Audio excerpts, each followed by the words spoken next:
PEP Radio is a part of the Pennsylvania Equality Project that plays music, news, and weather, actively advocating for the LGBTQ+ and disabled since 2024. PEP Radio, available on Live 365, Roku, Alexa, and at paquality.com. Here at Gay SA Radio, we're very happy to welcome the Othering podcast to our airwaves. Catch the show every Thursday at noon CAT, bringing fresh voices and compelling conversations straight to you. Head over to gsaradio.stream to find out how you can tune in and become part of our family. Don't miss it, only on Gay SA Radio, where you are family.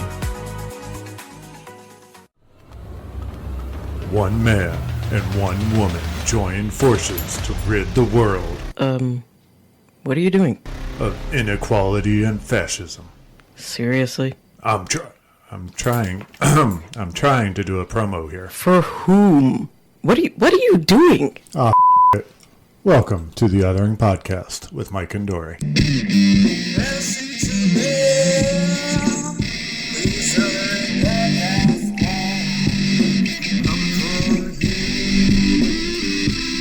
Hello. Hello. Hi, how are y'all? Good, how are you? Doing good. But how are y'all doing? So I guess I'll have to be on my phone. We're good. We're excited to talk to you. Mm-hmm. Oh yeah, same. All right, today we are talking to Megan Coughin. Megan is a children's book author, speaker, and founder of The Golden Impact. She writes stories that celebrate kindness, confidence, and embracing what makes us different.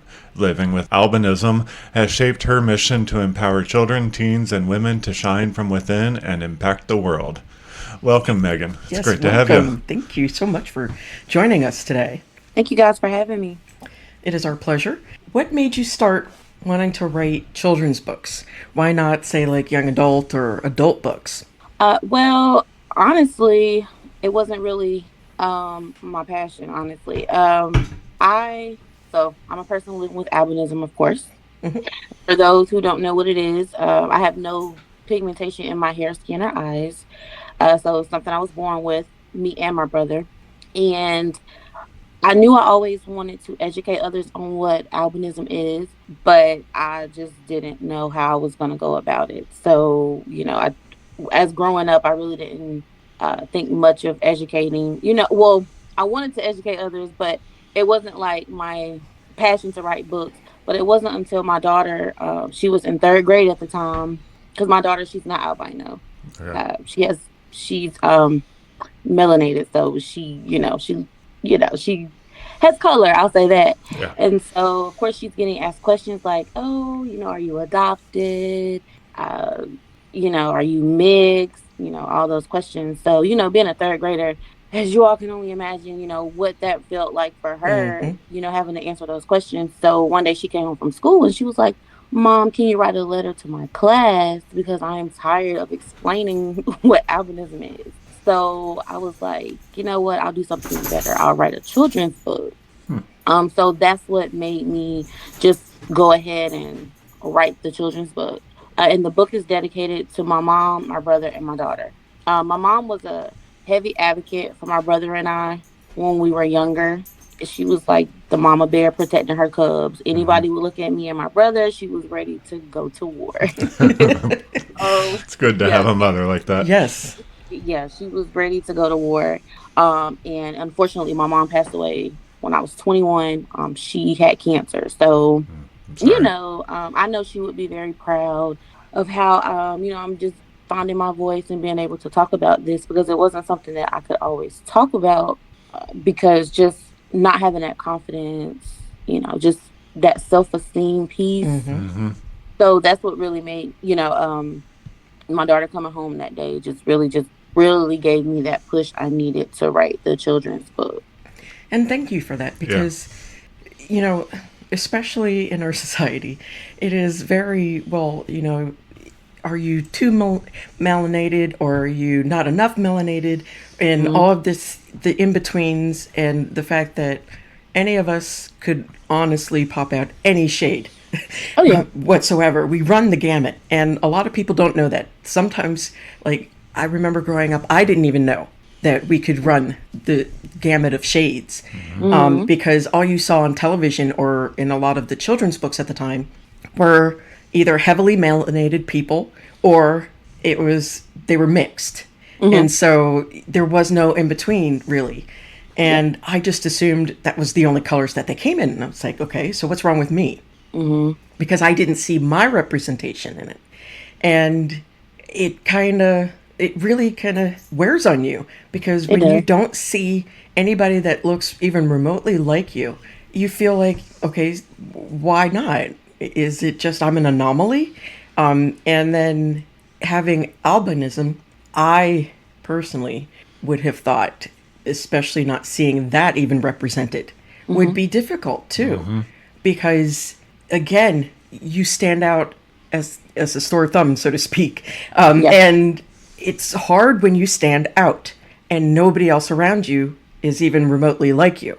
And it made me feel at the time ashamed of who I was, because it's like, I don't fit in, what's wrong with me? And I want to thank you for writing those books, because it shows so many beautiful ways to just be. And it doesn't matter what shade you are. We should all be proud of who we are, because that's how we were made. And, it's not like we can just all of a sudden change our shade or decide to, I'm going to go to the mall and I'm going to pick out white, or I'm going to pick out heavily melanated. And it doesn't work that way. And so we need to find the love in ourselves, about ourselves, so that we can share that. And I just thank you for that. Did you experience similar problems as your daughter when you were growing up, with people questioning? I did. Yeah. So I'm from a small town in South Carolina. It's Indian land, and it is a predominantly white area. So I feel like, we got stares and people said stuff here and there. But my parents decided to move to Charlotte, North Carolina when I was starting 6th grade. So I'm like, here I am already. It's already, nerve-wracking enough starting middle school. But now I'm starting middle school in a whole nother state, which isn't far from South Carolina. But, and I don't know anyone. And I would say, like, my first week was, like, pure hell. Because, and it was, the school I attended was more diverse. So, I'm getting called Casper the Friendly Ghost. Oh, look at her hair. Because I remember my first day of school hairstyle. My mom had my hair in a ponytail, and like she had braided like the back of my hair. So it was like half up, half down. And I can just remember some of the girls saying things, the guys saying stuff. My feelings was hurt, because I'm already very shy at the time, not wanting people to look at me, walking with my head held down. So just hearing all those mean things that they were saying really hurt my feelings. And I remember asking my mom, could I just move with my grandparents? Can I just go back to Indian land? Because, I was comfortable there. I had friends who I had been friends with since kindergarten. And she was just like, well, let's just see how the rest of the month goes. I didn't like that. But I was like, okay. I was like, okay. So fast forward to like the month, I have completed my first month, and I ended up making friends. Even the same friends that was teasing me, they wanted to become my friend, because I was a very sweet girl.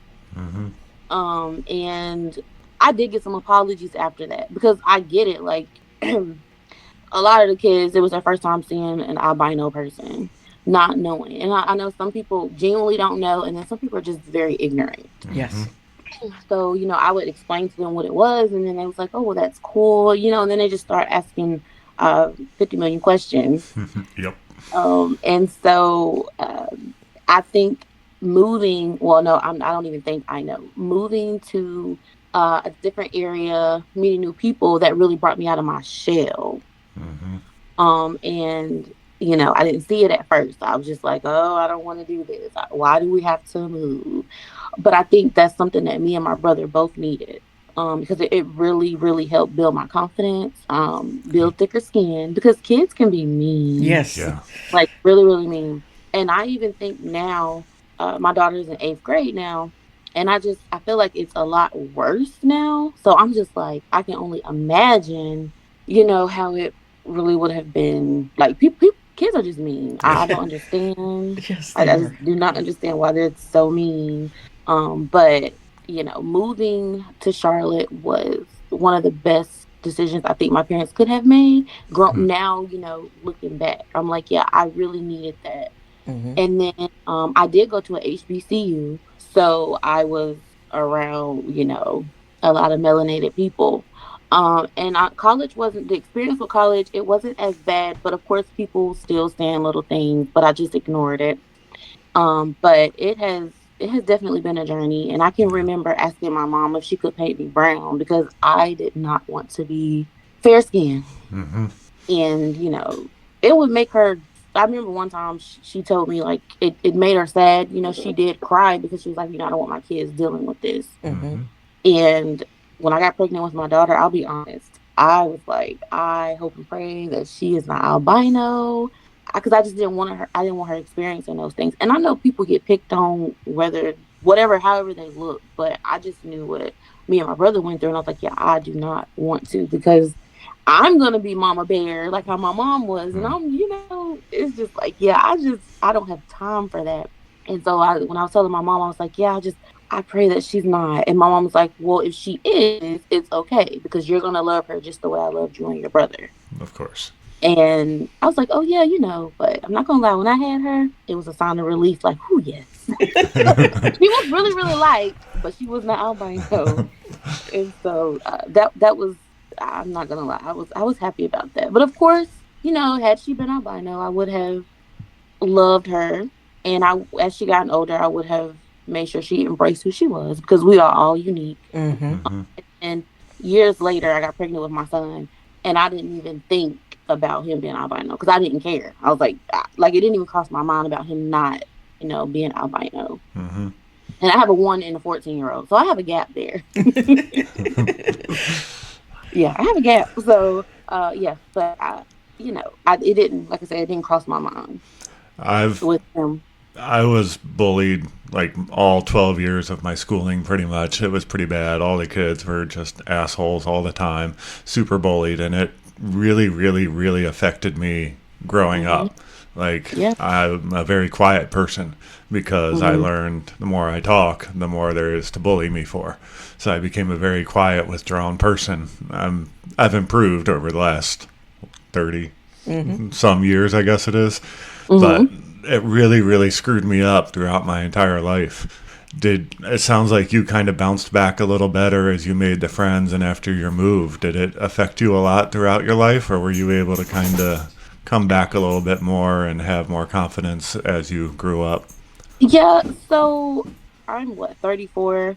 I still have like my moments because I have nystagmus, and if sometimes I can't oh gosh, I can't control my eyes. So like they move. So like even being on camera with you guys, it's a little nerve wracking because I don't know my eyes. I may look cross-eyed, and it's just something that I can't really control. I do need my glasses more. I'll say that. But, me too. So I'm just learning to just embrace it because I can't control it. Right. Yeah. And even if you could, it doesn't matter because it's you. Yeah. And even though it's hard as hell, I'd have moments where it's just like, why me? Why do I have to look like this? Why does this have to happen to me or something? And, everybody goes through that. But at the same time, you're absolutely gorgeous. So how I look at you and I just see beauty. And not because you're lighter skinned than me or anything like that, but because you're you. And I just see a beautiful woman. And not to be creepy, but no, you're fine. But it's just, I don't, but at the same time, I understand that, being a person, it is hard to understand and embrace everything we are. And you want to change things. Like I grew up, kids teased me because my hair grew. And yeah, I don't understand that either. I don't understand. I don't know why, but my hair grew and they teased me for it. They called me, I don't understand. They called me Chia Pet. And so I got like really uncomfortable about my hair because of that. And now I'm able to finally embrace my curls and everything because it's me. And I'm sorry it took so long, but it's just sometimes those things stick with us. And, I want to rid the world of all of that because children, yes, they can be very mean and ridiculous. But, sometimes it's because they don't understand. Right. And it's when it's the adults that should know better. That's when it really, really hurts. Yeah. And I'm hoping that we can together be able to educate the adults so that the children can learn more and not be quite so mean. Because, I just like you cannot control your eyeballs, I can't control my hair. Your hair growing. And I'm like, how how many people want their hair to grow fast? Yes. I know. And people want the curl, too. Yes. Yeah, people want the curls. I think it's a lot of jealousy that causes a lot of the bullying. Yeah. Primarily jealousy. I mean, I even got teased that they kept saying that my mom wasn't my mom, because which is frustrating. It's like, no, she's my mother. I have pictures of her pregnant with me in the hospital with me, kind of thing. Yeah, that makes me think of when my mom got pregnant with me and she had me, word got around that my mom had a really, really light baby. So, that's the milkman baby. And there's no way that's his child. And my grandmother told me that a cousin came to the house and was like, people want to know what's going on. My cousin, sorry, y'all, I'm twisted with my words today. Jesus. A cousin came to the house, older man, like my grandmother's age, and looked at me in the crib. And my grandma looked her dad in the face and was like, look at me and look at you and look at her. Something ain't right. And so my grandma, told him off and told him, get the hell out of her house and don't ever come back here. Good. And I was like, people are so ignorant. Like, I'm like, why? Like, why did you think that was okay to come up in someone's house? Yeah. And I was the first grandchild. So it's like, you're doing too much. And my grandmother, she did not play when it came to me. Nobody did. But it's just like, you really had the guts to really come into someone's house and say something like that. I would never, even if I'm curious or if I make feel away, like I'm never going to be that disrespectful and say something like that. Right. And I'm just like, people, and it's like you said, it's older people, like it's adults. Like, why are y'all carrying on like this? And 9 times out of 10, that's a lot of reasons why their children act the way they act. Exactly. Because y'all aren't teaching them any better, because you're ignorant yourself. And my grandma, she told him to get out. Yeah, and she should. And I'm glad that she did that, because that's just bullshit and ridiculous. And regardless of whether or not you have that thought process, somebody cheated or whatever. None of your business. Yeah, it's none of your business, and who cares? A precious child was born. Love the child. It doesn't matter where they came from. Nope. And because I can't tell you how many people kept accusing me of, my mom was the trophy wife, and because she looks young for her age. And so they kept saying that me and my older sister couldn't possibly have been her children, even though we look like her. And sound like her. And sound just like our mother. But no, we can't possibly be her kids. I mean, I've had teachers ask me, well, is your mom maybe mixed? It's like, yeah, why? Oh, no reason. And it's just like the same thing. Like, people accused me of lying, saying that my mom was mixed and not like black or white type of thing. I mean, in Texas, people said, your mom's white with a tan. She can't be your mom. Very stupid. I'm sorry. Yeah, it is. And I'm just like, what? What does that have to do with anything? I look like her. I sound like her. And I don't see anything wrong with the both of y'all either. Like, I don't understand. Neither do I. And I don't. It's at the time it bothered me just because I felt, well, maybe I don't look like my mom, and maybe I don't. Maybe there is something to what they're saying. It bothered you because you were a kid. Yeah, but you can't say those types of things to a child and make them feel, okay, well, maybe I'm not my mom's, or maybe there is something that I'm missing that they see. And every time my mom said, nope, I am your mother. You are mine. Yeah. And, don't let them confuse And even if they you. were right, what would have mattered? Right. Right. She's your mother, whether it's biologically or whatever. She's still your mother. And like you said, people just need to mind their business. Right. Yes, they do. And Just mind their business. I wish that they did. It's across the spectrum, whether or not, you're too dark or you're too light or you're disabled in another way. And it's just like everybody needs to know. And everybody doesn't need to know. Yeah. No, they don't. And I think now everybody wants to be accepted. Right. And it's like social media isn't making it any better. Like No. everybody looks like these models, and it's just a lot. And I'm having to talk to my daughter about that because she'll be in high school next year. So I just feel like even it was bad now. It was bad then, but even more so now because we have social media, and everybody feel like you have to look this way and you have to look that way. Like everybody wants to fit in. Right. And it's funny, me and my sister was just talking about this last week. We went to the Cardi B concert. And so, usually when you go somewhere, you want to dress up. Like, we just had on Cardi B t-shirts. I had on jeans. She had on shorts. Like, we didn't overdo it. And she was like, I'm just kind of tired of having to just buy something every time I go somewhere and trying to, she's like, I don't want to look like this, put on this image to look like everybody else. Right. Right.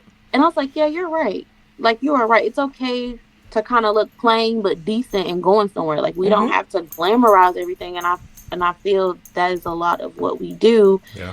And that's what I'm trying to talk to my daughter. She has like her 8th grade formal coming up, and I'm like, oh gosh, the stuff that she wants. So I'm like, yeah, absolutely not. This is only 8th grade, sweetie. This is not high school. Right.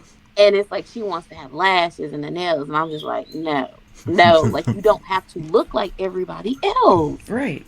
And I get it. She's like, well, you don't understand because this is different. And I'm like, okay, you may be right, but you don't have to look like everyone else. You can have a nice dress and still look very beautiful because you're a beautiful girl. But she's like, well, everybody's having this and that. And I'm just like, well, that won't be you. You'll look nice. Your dress will probably look better than how mine looked in 8th grade. We didn't care about all of that. Like, I just had a plain dress, some sandals, lip gloss, and my hair in a ponytail. Right. Y'all want full face makeup. And I'm like, yeah, you're not getting all of that anyway. So I think everybody just want to be accepted. And we glamorize stuff that we shouldn't even glamorize. Yes, we do. For sure. I remember all the magazines, TV show, everything was just, Cindy Crawford or Claudia Schiffer. Not that they're ugly women, they're beautiful, but it was to look like them. You had to look like them because they had the perfect body and the perfect hair. And I remember being in middle school and it was awful because I did want to fit in so badly, but at the same time I knew that there's no way in hell I was going to. Yeah. And because I grew up in a predominantly white area and I was just right in the middle kind of thing. Yeah. It was me, some Asians, and then white kids. And it was just like, yeah, I ain't fitting in. And so I kind of embraced that starting in middle school, is that I'm not going to fit in. So I'm going to be me and be comfortable and, do things like that. Of course, there were times when I tried to do the makeup thing or the hair thing, and it didn't work for me. Mainly because I'm allergic to all makeup. So that helped too. And I found that it made me more confident by not having the hair done like them, by not wearing the makeup. Because then I felt like, well, if people still like me for looking like this, then what am I worried about? Yeah, it's crazy out here. Like, I just, God bless everyone. And especially with this new generation of kids, it's a lot. And I feel like they don't really have, I feel like when we were younger, we kind of had teen stars to look up to that weren't really doing all this stuff. And it's a conversation me and my best friend had yesterday about this new generation. They really don't have positive role models No. within like the industry to look up to, because people are either talking about drugs and sex and all they're just making stuff so normal, and it's like, yeah, no, this is not normal. Right. It's nothing I try to tell my daughter. Like, Yeah, It is tough. harder, especially, and I want to preface this with girls are not harder to raise than boys. What makes it harder is that we have to prepare our girls for a world that will just see them as either a commodity or a sex symbol. Yep. And we don't have to do that with our sons, with our boys. And it's frightening and it's sickening that we have to do that. It is. And it's annoying too, because I want to treat my daughter the same way as I treat my sons. I don't want to have to tell her more to prepare her for a world that's going to hate her versus my sons, who I have to prepare differently. Yeah. And I say this also because in this current regime, in this current, revelations of all of this disgusting pedophilia, I don't want my sons to be a part of that either. No. Oh, no. And it's difficult to raise both, but I think if you have a head on your shoulders as you do, and you're trying, I think that's the best you can do. I think it is harder to raise children now because of social media, because of our regime. And if you're just showing up day in and day out, that's all you can do. Yeah. And I don't like having to prepare them to be sex symbols or something like that. So I think, it's important that sometimes we have to put our foot down and say, no, you're not wearing makeup. And, be a little girl a little bit longer. No, you can't have a cell phone. Yeah. No, you can't That have was that our cell first phone. mistake. Yeah, we gave her a cell phone early, but We let her have internet way too early. How old is she? she's 24 this year. 24? Okay. You guys don't even look like you have a 24-year-old. Mid-40s. Yeah. My baby got a phone 11. I want to say she was starting 6th or 7th grade. I was against it. But my siblings were like, well, times are different, and and like I monitor her phone now, but I do feel like sometimes with her having that phone, I'm like, yeah, you're not focused in school the way you need to be. So let's cut back on you being so much on that phone. And then, like you said, they have access to everything. And I go through my daughter's phone. Like, I'll be the first to say I do. And I didn't want her to have an Instagram, and she made one anyway, and I got on her. But it's kind of like, it's just like one of those things. How can I really stop her from making like an Instagram, whether she has her phone or not? I just feel like these kids are super smart. Right. But I Exactly. monitor everything. Yes. And I give her grace. I do. But I'm like, it's so dangerous out here. Like, you don't know who you're talking to online. Like, you got people, men and women, out here, messing with young kids. Like, they're just messing with children. And yeah, we monitor everything that she does. Like, Yes, we did too. And thank God that there were monitoring tools back then, so that we could kind of, for the most part, she was on like penguins.com, where she would just play with little It wasn't animated penguins. penguins.com, but it was some game with penguins. I know it wasn't penguins.com, but it was penguin something. And she had these stuffed animals that had like a website, and she would be able to put them on there. And Webkins. Yeah, webkins. And she would play on those websites, because it was sometimes when you're a parent and you're going through shit and you're trying to work and clean and all that stuff. You just want them to shut up. Yeah, sometimes you just need them to shut up. don't trust me. Don't feel bad. I've done that too with my daughter. Like, yeah, just go on. Just And go ahead. Yep. yeah, but I also say that because so many times we are shamed as parents because we gave them the phone, or we give them television time or computer time. But it's easy to say that to somebody else when you're not in the thick of it and you're trying to get your own self together still, because just because you're a parent doesn't mean you have everything, set up and perfect before you have them. I was going through school. Mike was going through school when our kids were little. And it's kind of hard to, okay, I need to do this, and I need you to please shut the hell up. Yeah, and I'll say that because my son, he's 1, and we do screen time, but we limit it.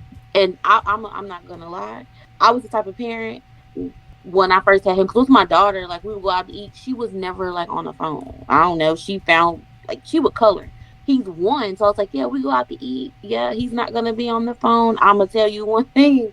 He started cutting up. I'll be honest. We turn Miss Rachel on because that's who he loves, Miss Rachel. Yep. We'll play Miss Rachel, and I feel like, I mean, it's educational. Mm-hmm. Why not? Because we need a peace of mind. Like, we're out to eat, Mm-hmm. and you know, I'm gonna be honest. We do turn Miss Rachel on. I'm like, just sit here, you know, and he'll sit there and he'll watch it. I mean, sometimes it's like that. But I was that parent. I was like, yeah, we're not gonna. Oh, You know, yeah. with him, we're not going to do this and that. Yeah, that was a lie.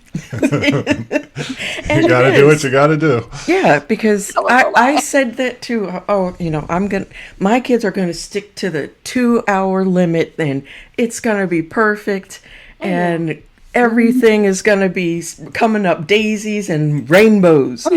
And then as soon as they hit a certain age, it's like, fuck that shit. Yep, you know, Yep. look, it is what it is. Yeah. Because we're not perfect. No. Like, we are not perfect parents. And I'll be honest, we don't have perfect kids. I think everybody just wants to be perfect all the time. And we're going to make mistakes. I mean, that's life. And yeah, sometimes giving them the phone a little a little longer, it's okay. Mm-hmm. Like, it's 100% okay. Yeah. So yeah, I know, because honey, that 1-year-old, I'm like, yep, give him that, and you know, Yeah. yeah, 'cause, yeah, And I get it. it's just, we have to prepare them for so much. It doesn't, what's gonna hurt that little bit of watching, you know, Miss Rachel or SpongeBob type of Yeah. thing. And as long as you're still around, it helps because, And you know what they're doing. yeah, you know what they're doing. Yeah. And it's not like, you know, you're completely ignoring them or something, but it's just, sometimes you need that reprieve. You need that quiet. You need that moment of kind of thing. Yeah, And you do. Yeah. so, like, parents, if you're feeling sad or shamed or anything, bullshit. Yeah, Just, you're doing the best you can. Right. yeah, you're doing the best you can. Don't let nobody tell you different. Right. There is no manual. There is. I don't care how many books are written. There They is have no- not had kids. And there is no perfect. No. Yeah, there's definitely no perfect, and it's okay to make mistakes. I mean, Of Right. course. my daughter, I'll say she's my trial and error baby, because I had her at 20, so I was young. So I'm still trying.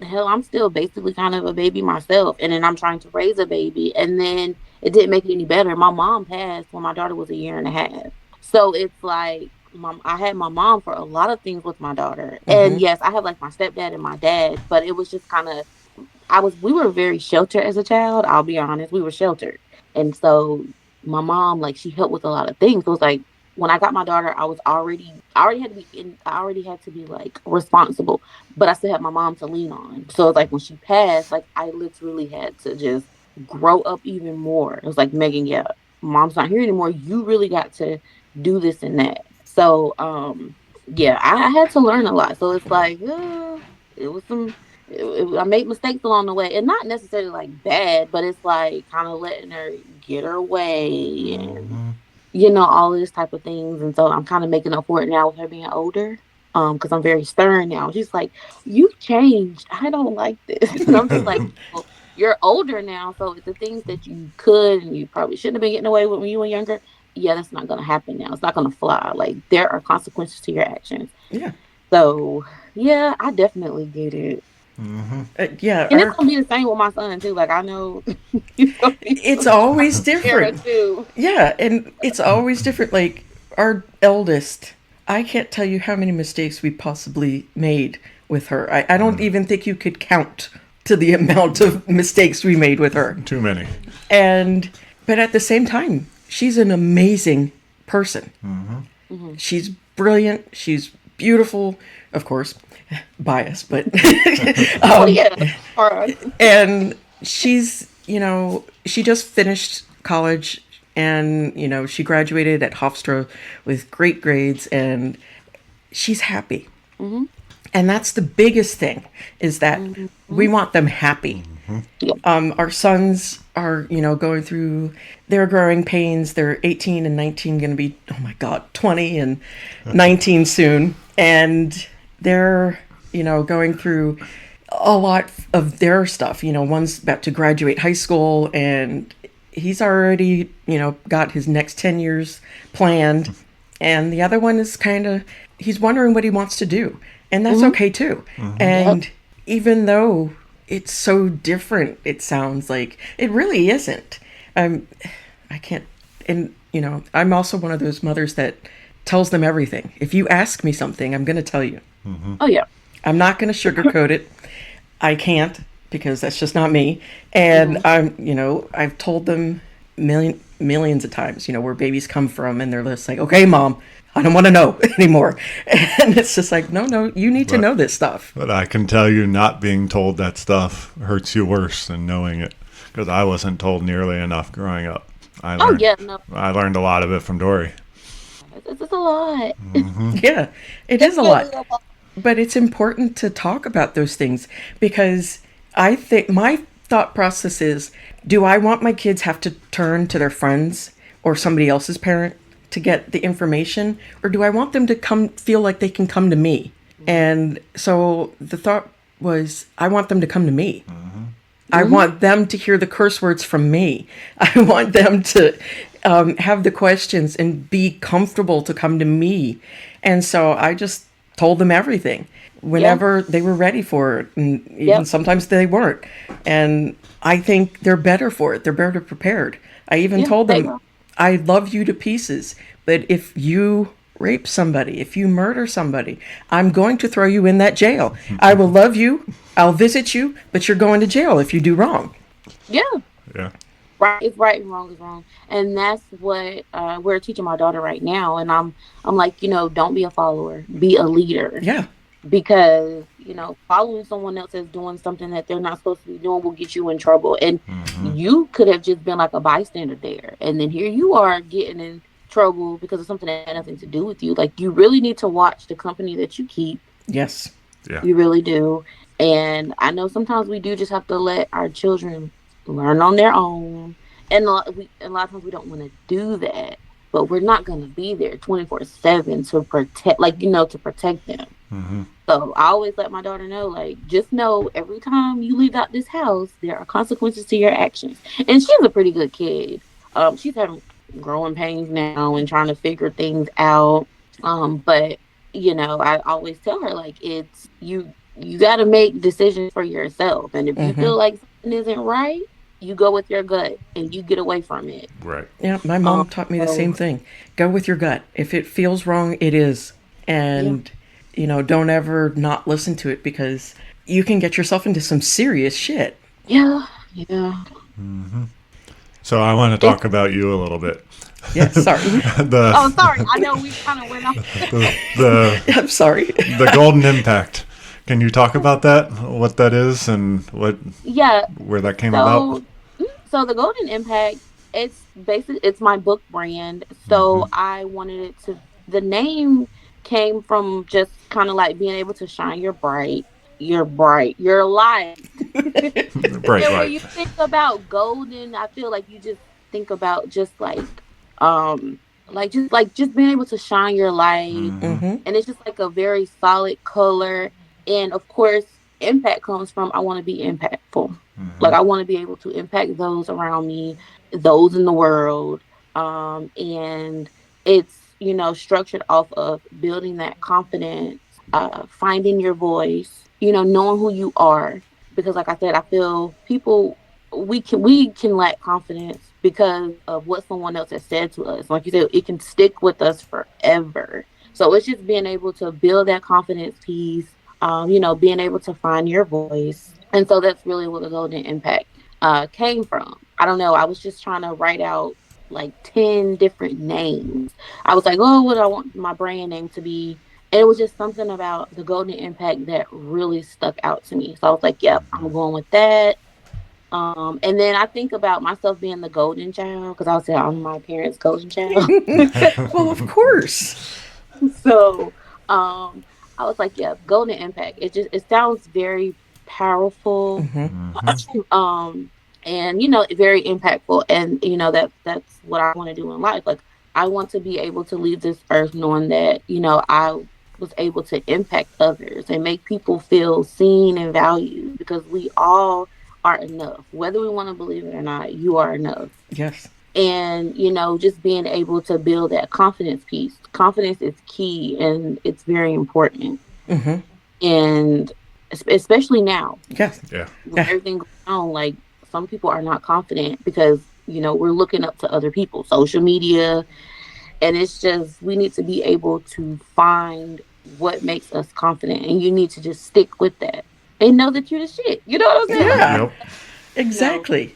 And as I read many times on social media, Instagram and such like that, if the people that are currently running, in quotes, this country can be as mediocre or stupid as they are, then those of us that are, teaching or being in medicine or wherever you are, writing a book, we can't have imposter syndrome, because if those assholes can do what they are doing and have absolutely no credentials for what they're doing, then we should feel really good about what we've accomplished and what we can do. Oh, yeah. And, they should have imposter syndrome because, damn, they're stupid. I mean, holy shit, I've never heard of the level of stupidity that's there. Yeah, it's a lot. It's a lot going on. It's a lot. Yeah. And I think having you being writing these books and having the golden impact really, damn it, really resonates with people, because it is like it can be such a beautiful color, and it's just, it invokes happiness just hearing it. I don't feel, listening to the golden impact, that it's negative or anything like that. It just sounds so positive just And by the bright. name. Yeah. And, light bright, definitely. And Right. Look, I've been called light bright too. It doesn't even bother me. It's like, you know what? I'll be whatever. As long as I know that I'm being able to help someone out, you are. it is. I Yeah. guarantee you are. Because, so many of us, it helps me getting to meet you, because you're just, and this is going to come out wrong, and please don't take it this way, but you are truly a bright person, and you are a bright light, and not in the way of, well, your skin is light, so you're a flashlight in the dark or something. No, I just mean that you just exude such happiness and such brilliance that it's like, how can you not be happy around you? Oh, thank you. You're welcome. You sound like my friends. They're like, I don't see how anyone would have any problem with you. You're like one of the nicest people that I know. Yes. And I can't say I am, as long as you don't push me there. But for the most part, I'm a very bubbly person. I get along with everybody. At least I try to. I try to be a good person, because, like I said, growing up, I'm, being treated like shit for no reason. All because I look the way that I look. Right. And, I'm definitely anti-bully. Yes. I told my daughter, you better not be a bully. You better not let anyone bully you. So going through some of the things that I've been through, and I know it's crazy, but it has really just made me be this person that I am, because you do not have to be mean to others. Like, you just don't have to. Yep. And I'm not a pushover. Maybe back in the day I could have come off as a pushover, but I just feel like I just let people be who they are. Like, it's just like, you know what? You don't have time to go back and forth with others. Like, I just don't have time. I have things that I'm trying to do. I have a family. And it's just like, whatever someone said, it is what it is. I'm to the point now, I don't even acknowledge foolishness. Even when somebody think that they're trying to go off, go do your thing, honey. Go ahead and do what you're doing. I'm still going to handle you with grace and care and put it in the Lord's hands because I'm just not trying to go there. You know? Right. Yes. Right. But I will take it there if I have to. But Yes. I try not to, because at the end of the day, where is that gonna lead me? And that's why I feel like with the Golden Impact, like it is based off of positivity. Like I want people to know, like, this is a safe space. You know, like it's a safe space, and it's just I'm not trying to be negative all the time. And no, I'm of course, like, I'm not just perfect, positive person all the time, but I try to handle myself with grace. Yeah. And give others grace as well. But it takes a lot to make me go there. It's like when I'm there, and I'm not trying to be there. Right. So I just learned now to I don't even address things anymore. If something's bothering me, unless it's something that's heavily bothering me. But even when I address the situation, I'm going to pray about it before I address it with someone, because I really don't want the conversation going left. But, you know, I just try to be positive, because it's just so much going on in the world right now. Yeah. And we don't need all the negative energy. Yeah.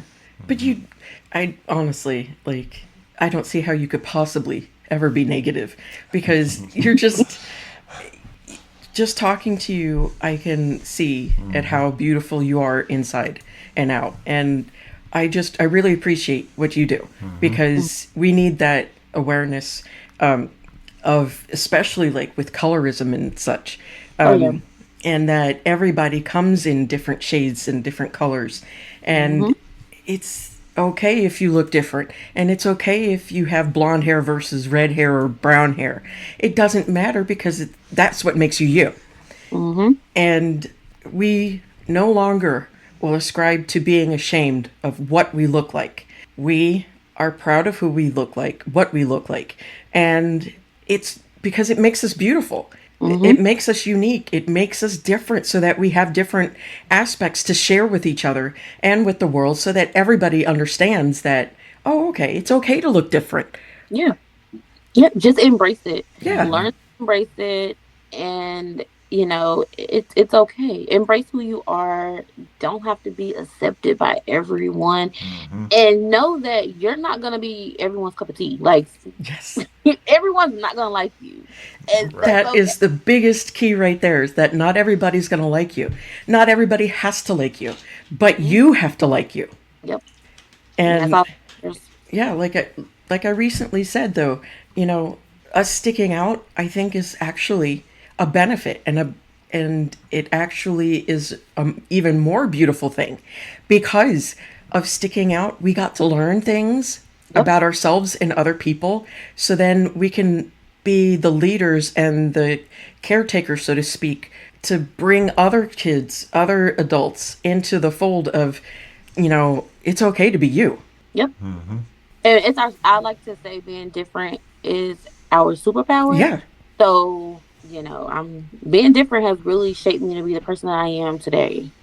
You know, like I said, it has come with some unfortunate discussion. Yes. Or just, you know, dealing with being teased and stuff, but it has really shaped me to be this person that I am. Like I'm not bitter. Like I'm not to be bitter, because I know some people, and you might not necessarily be able to help it, but you just become bitter and you know, resentful.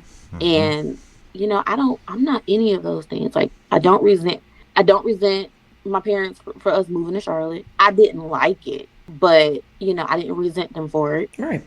I don't feel bitter. Like, you know, like it was something that was needed. I didn't see it at the time. Right. But as I got older, like I was like, yeah, that was one of the best moves that they could have made.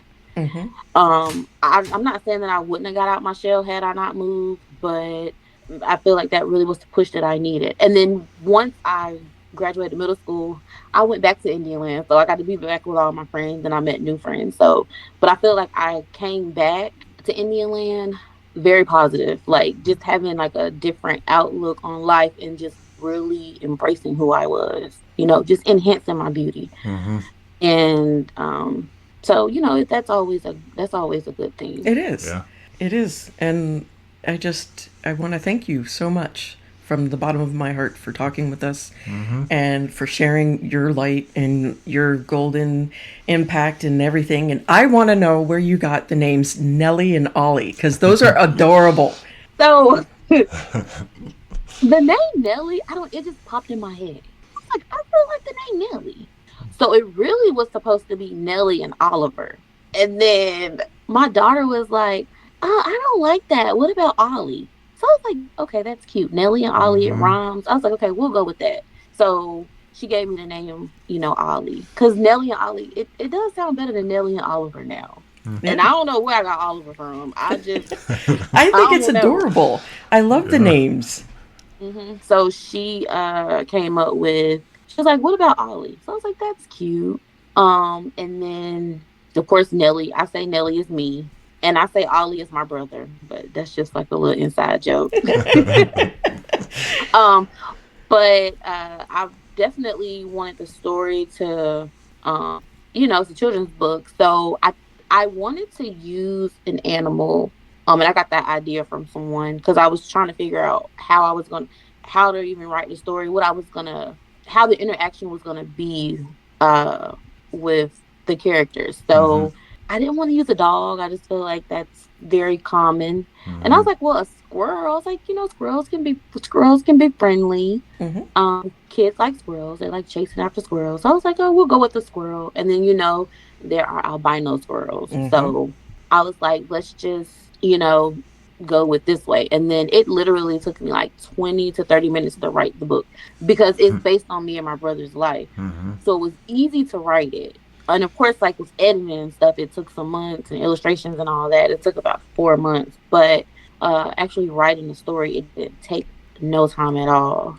And I can remember when I wrote it, my group chat with my siblings, I was like, hey, y'all, can we have a FaceTime meeting to go over like my manuscript? Like, 'cause I wanted them to feel included. And I sent everybody a copy.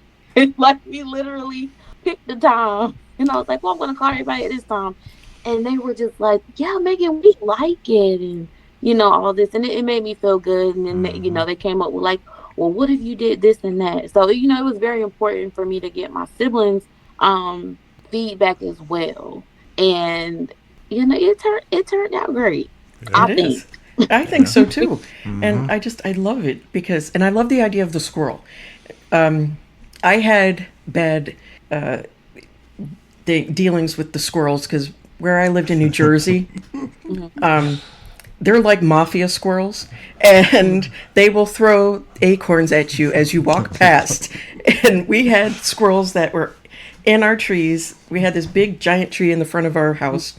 And it never failed. We'd get home from school, and they would throw the damn acorns at our heads as we were walking past every day. I mean, those were like mean little squirrels, but otherwise, the squirrels in Pennsylvania here seem kind of friendly and nice. Not quite so angry and mean as they are in New Jersey. I don't understand that. And I'll be honest, I don't deal with squirrels. I'm not really an animal person. So it's like, yeah, I wrote this children's book and I don't even deal with animals like that. But I've encountered some squirrels and I haven't came across any savage shit. Like, squirrels, like you say, mafia squirrels, I haven't, come across any of those. But yeah, I don't really fool with the squirrels, but I'll write about them. So where can people find your book? So actually, I'm relaunching the book this summer. Oh, okay. I have not released the book to the public yet. Okay. And I wrote it in 2021, but I had a very intimate book signing for family and friends in 2022. So my plan was to release it to the public. Life happened, but this year I was like, yeah, this is the time that I really need to get this story out because I know it will be really good for children. So, yeah, and I'll keep you guys posted. But, yeah, we'll be releasing this summer. Okay. And I'm going to turn it into a series. Awesome. That was my next question. Have you started the second book yet? Yep. I have not. And to be honest with you, I don't know why I feel like I have writer's block. Yeah. Because here I am. I wrote that story in like 20, 30 minutes. But now it's like, it's the second story. Where am I going to take it? So I have some ideas, but it's just like I'm trying to figure out which way I want to go with the next book. But yes, and hopefully the next book will be out by the end of the year, or maybe the fall. I'm just trying to figure out what exactly to write about. Like I said, I have ideas, but I'm just trying to, figure everything out. But yes, there'll be more adventures with Nelly and Ollie. Good. I look That's forward to great. that. That's Yes. awesome. And please come back, and we Yeah, would let love us know, to, for sure. platform your book and everything. Yeah. Did you want to let people know anything else about where to find you or anything online? Is there anything out there that you wanted to plug before we go? Yeah. So, well, I'll just let everyone know that it's okay to be different. Mm-hmm. You know, you do not have to be accepted by everyone. Everyone's not going to be your cup of tea. You're not going to be everyone's cup of tea. And, just embrace who you are. And, don't be afraid to speak up. Yeah, definitely. Very important. Don't shrink yourself so others can feel good. Yeah, Because I know that happens a lot. Yes. Yeah. And, just know that you are enough. You are more than enough. And you can do all things. Don't let nothing hold you back from doing the things that you want to do. Yes, and there are so many people that need to hear that. Yeah. Yeah. Yes, Even adults.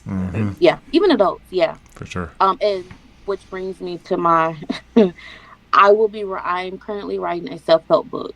So the self-help book, it's more so for teens and adults.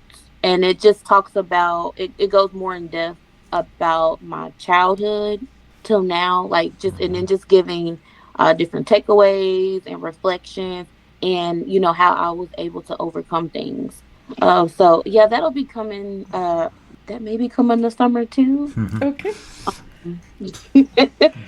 Yeah, so That sounds great. we will have something for teens and adults as well. Okay. And I can be found on Instagram as _ the Golden Impact _, and then I have Facebook page. It's the Golden Impact as well.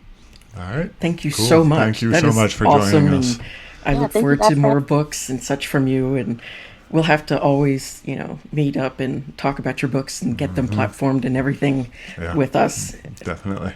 And, when you're winning Hugo Awards and all of that stuff, you'll have to come back and talk to us again, us little people. No, I would love to come back and talk with you guys. It's been a lot of fun. Yes, it's been an awesome. Yes. Oh my God, I cannot talk now. It's been an awesome conversation. Thank you so much. You're welcome. All right. All right. Bye-bye. Bye bye.